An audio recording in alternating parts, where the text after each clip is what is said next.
एक बार एक गांव में एक साधु रहता था जो भगवान पर बहुत विश्वास रखता था। यह बार वह साधु पेड़ डह के नीचे बैठा था और भगवान को याद कर रहा था तो अचानक वहां बाढ़ आ गई। चारों तरफ पानी ही पानी। सब लोग अपने आप को बचने के लिए ऊपर पहाड़ डह की तरफ भागने लगे। उनमें से एक आदमी देखा कि इस हालत में भी साधु जी भगवान की तपस्या कर रहे हैं।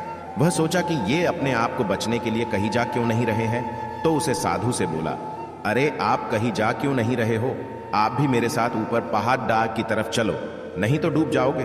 साधु बोले, अरे हमें क्या होगा, मैं भगवान की इतनी तपस्या करता हूं, मुझे कुछ नहीं हो सकता, मुझे भगवान अपने आप बचाएगा। धीरे धीरे पानी साधु के कमर तक आ गया। अब लोग वहां से नाव लेकर निकलने लगे तो उनमें से एक ने साधु से कहा, अरे पानी आपके कमर तक आ गया है, आप हमारे साथ चलो। तो साधु ने कहा कि नहीं नहीं, भगवान मुझे अपने आप बचाएगा, और वह नाव वाला भी वहां से निकल गया। कुछ देर बाद पानी इतना बाढ़ गया कि साधु के सर तक पहुंच गया और अब लोगों को बचने के लिए हेलीकॉप्टर निकलने लगे। एक हेलीकॉप्टर साधु के पास आया जो कि आखिरी हेलीकॉप्टर था। साधु के पास नीचे रस्सी फेंकी और बोला, इसे पकड़ डो और ऊपर आ जाओ, नहीं आप डूब जाओगे।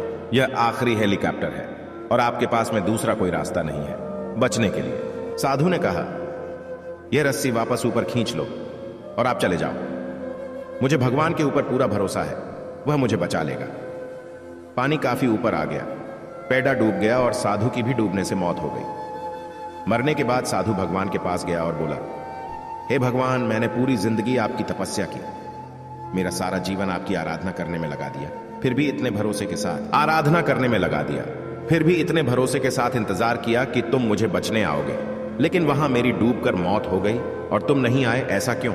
भगवान बोले, मूर्ख इंसान, एक नहीं 3 बार आया था, वो तीनों बार मैं ही तो था, पहला पैदल, दूसरा नाव के द्वारा और तीसरा हेलीकॉप्टर के द्वारा, लेकिन तुमने मेरा एक भी अवसर पहचान नहीं पाया। पता नहीं कहा इंतजार किया कि तुम मुझे बचने आओगे, लेकिन वहां मेरी डूबकर मौत हो गई और तुम नहीं आए, ऐसा क्यों? भगवान बोले, मूर्ख इंसान, एक नहीं 3 बार आया था, वो तीनों बार मैं ही तो था, पहला पैदल, दूसरा नाव के द्वारा और तीसरा हेलीकॉप्टर के द्वारा, लेकिन तुमने मेरा एक भी अवसर पहचान नहीं पाया। पता नहीं किसका इंतजार कर रहा था। इस तरह से जिंदगी में हमें ऊपर वाला बहुत से मौके देता रहता है, लेकिन हम सब उस मौके को ठुकराकर पता नहीं किस चीज का इंतजार कर रहे होते हैं कि वो होगा तभी मैं करूंगा, और इस बात पर अड्ढे रहने से एक वक्त के बाद वो मौका हाथ से निकल जाता है और हम कुछ नहीं कर पाते हैं।